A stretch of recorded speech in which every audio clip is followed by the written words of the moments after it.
নমস্কার। আজকে চলুন ব্রাহ্মণদের নিয়ে একটা ভিডিও আমি পোস্ট করছি। ব্রাহ্মণদেরকে লোভী বলা হয়, কেন বলা হয় সেটা আমি বলে দিচ্ছি। ঠিক আছে, অবশ্যই ভিডিওটা শ্রবণ করুন, শুনলেই জানতে পারবেন, অল্প হলেও আপনারও শিক্ষা হবে। আর ব্রাহ্মণদেরকে কেন লোভী বলা হয় সে সম্বন্ধে আমি বলে দিচ্ছি। তার জন্য অনুরোধ যে আপনারা ভিডিওটা শুনেলেন। সর্বপ্রথম জানাই আমার চ্যানেলে যারা এসেছেন তাদেরকে বহুত বহুত ধন্যবাদ। দেখুন, ব্রাহ্মণকে লোভী বলা হয়, যেমন আমি একটা উদাহরণ দিচ্ছি। হয়তো বিয়ে বাড়ি কারো বাটে, ঠিক আছে, ও বাদ্যকর মানে যে বাঁশি বাজায় তাকে হয়তো 20-40 হাজারে বায়না করেছে, প্যান্ডেল 1 লাখের করেছে, ভোজ কাজ মোটামুটি 2.5-3 লাখ 5 লাখের করেছে, যাই হোক, তাই তো।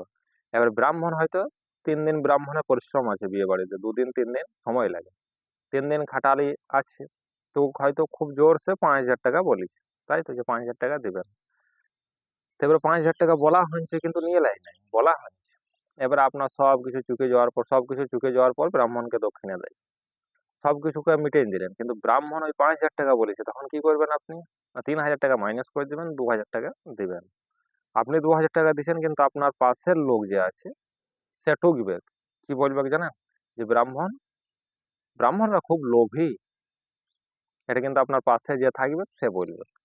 কেন বলবে না? এটা বলা কাজ। আচ্ছা বলুন তো, ওই যে 2,000 টাকা দিলেন আর অত লোককে অত কিছু টাকা দিয়ে দিলেন, কিন্তু ওই 2,000 টাকা দিয়ে ব্রাহ্মণের সব মানে সারা জীবন চলে যাবে? ওইটাতেই ব্রাহ্মণ লোভী হয় না, তাই তো, ওইটাতেই ব্রাহ্মণ হয়তো লোভী হয় না। কিন্তু আমি একটা কথা বলে রাখি, ধরুন কারো বাড়িতে লোক মারা গেছে, সেইখানে ব্রাহ্মণ গেল তার কাজকর্ম করতে, কাজকর্ম সব করলেন, কাজকর্ম করার পর ব্রাহ্মণকে দান দক্ষিণে দেয়, সবাই জানে, ঠিক আছে। দান দক্ষিণে দিলেন, যে কিছু পাইলে, ছাতা চপ্পল জুতো পয়সা চাল যে কিছু দিলে। তো এবার ব্রাহ্মণ কিন্তু ওইটা নিলেন।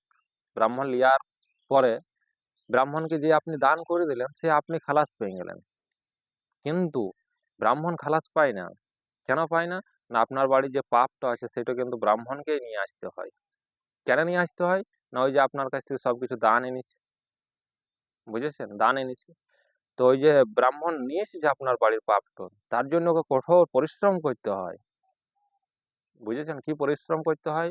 না, ভগবানের বেশি বেশি করে নাম জপ করতে হয়, আর ভগবানের পুজো পাঠ করতে হয়, তবে ওই পাপটাকে খণ্ডন করা যায়। আপনি দান করে দিলেন, আপনার ছুটি হয়ে গেল, কিন্তু ব্রাহ্মণের খণ্ডন যতক্ষণ না করতে পারবে ততক্ষণ দেখবেন যে ব্রাহ্মণ ঘরেও মানে দেখে নেবেন যে ব্রাহ্মণ করে না, হয়তো অনেক দুর্গতি ভোগ করতে হয়। কেন ভোগ করতে হয় না?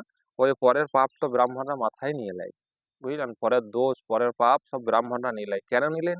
না, আপনার দানের তরফ থেকে নিলে, আপনি যে দান করে দিলেন ব্রাহ্মণকে 1,000 টাকা, তা আপনার যে পাপের টাকা ওইটা হইতে পারে, হয়তো আপনি 2 নম্বরই টাকাও হইতে পারে, অনেক কিছুই হইতে পারে, সেটার যে ভাগ আছে সেই ভাগটা ব্রাহ্মণদের উপরে বুঝতে যায়।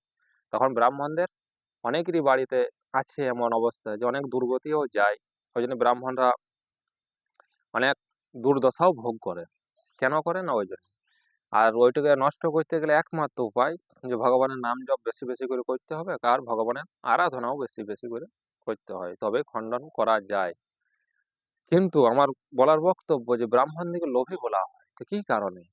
আপনি ধরুন বিয়ে বাড়িতে 5 লাখ খরচা করলেন, আর 2,000 টাকা আপনি ব্রাহ্মণ দিকে দিচ্ছেন, তো ওইটাতেই আপনি বলে দেবেন লোভী। তা আমার বলার বক্তব্য হচ্ছে যে লোভী ব্রাহ্মণ না বলি, ব্রাহ্মণকে অল্প সম্মান অবশ্যই করবেন, কারণ ব্রাহ্মণরাই সমাজের কল্যাণ চায়, ব্রাহ্মণরাই সবারই মঙ্গল চায়। আপনি ব্রাহ্মণকে প্রণাম করে নিলেন, ওকে আশীর্বাদ দিতেই হবে যে আপনি ভালো থাকুন, সুখে থাকুন, শান্তি থাকুন। ও যে জপ করছে বা মন্ত্র জপ করছে বা যে কিছু করছে আপনার অংশতে চেপে গেল, বুঝেছেন, যেটুকু আশীর্বাদ দিলে একটুকুও কাজে লাগবে। আর ব্রাহ্মণকে দান করে আপনাদের ছুটি হয়ে যায়, কিন্তু ব্রাহ্মণের ছুটি হয় না। ব্রাহ্মণের কিন্তু ওই যে আপনাদেরকে বললাম যে জপ আর ধ্যান, পুজো পাঠ এগুলো বেশি বেশি করে করতে হয়। তাই আমার একটা অনুরোধ রইল যে ব্রাহ্মণ দিকে লোভী না বলে আপনি যেটুকু পারবেন মন থেকে দান করবেন, আর দান করবার থাকলে দান করবেন, না করবার থাকলে করবেন না, এটাই আমার অনুরোধ। কিন্তু তবুও লোভী বলবেন না, ঠিক আছে। সবাই সুস্থ থাকবেন, ভালো থাকবেন, এটাই ভগবানের কাছে আমি কামনা করি। এই ভিডিওটা আমার এই পর্যন্তই। পরের ভিডিওটা আপনার সাথে আবার দেখা অবশ্যই হবে।